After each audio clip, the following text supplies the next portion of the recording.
Reuters-ის ჟურნალისტიკის ინსტიტუტმა ჩაატარა ფართომასშტაბიანი კვლევა 48 ქვეყანაში, დაახლოებით 100,000-მდე ადამიანი გამოიკითხა და ექსპერტებმა ხაზი გაუსვეს რამდენიმე მიგნებას ამ კვლევის ფარგლებში. ერთ-ერთი არის ის, რომ ამერიკის შეერთებულ შტატებში ისტორიაში პირველად კვლევაში გამოჩნდა, რომ სოციალური ქსელი უფრო პოპულარული არის ახალი ამბების მიღების მხრივ, ვიდრე ტრადიციული მედია და ტრადიციული ვებგვერდები. ასეთი დასკვნა გამოიტანეს ექსპერტებმა ამ კვლევის შემდეგ.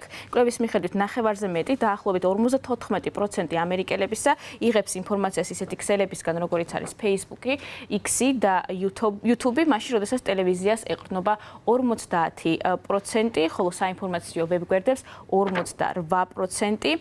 კვლევის ავტორის ნიკ ნიუმანის თქმით, ეს არ არის უნიკალური შემთხვევა, რომ სოციალური ქსელი სულ უფრო პოპულარული ხდება ინფორმაციის მიღების მხრივ, თუმცა მისი თქმით, ყველაზე სწრაფად ეს მაინც ამერიკის შეერთებულ შტატებში ხდება, ვიდრე სხვა ქვეყანაში.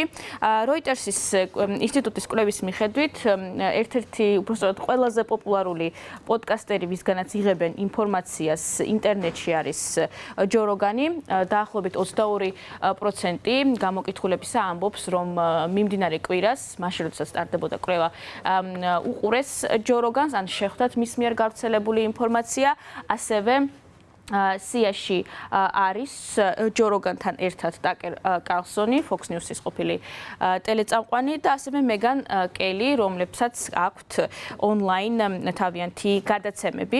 მიუხედავად იმისა, რომ მათი პოპულარობა იზრდება, კვლევაში აღნიშნავენ, რომ ამავდროულად მომხმარებლები აცხადებენ, რომ დეზინფორმაციის ერთ-ერთი მთავარი წყარო სწორედაც რომ არიან ონლაინ ინფლუენსერები, დაახლოებით 47% ამბობს ამას, მიუხედავად იმისა, ისინი აცხადებენ, რომ ინფორმაციას ინტერნეტში იღებენ ძირითად შემთხვევაში.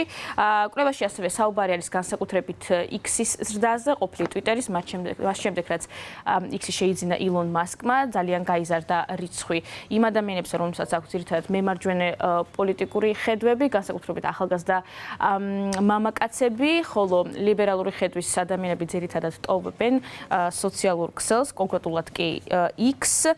კვლევაში ასევე მნიშვნელოვნად ასახელებენ იმას, რომ ყველაზე მზარდი სოციალური ქსელი ვიდეო პლატფორმა TikTok-ი არის, დაახლოებით 17% ამბობს, რომ ინფორმაციას სწორედაც რომ TikTok-ისგან იღებს და ასევე აღსანიშნავია AI ჩატბოტები ბოლო პერიოდში.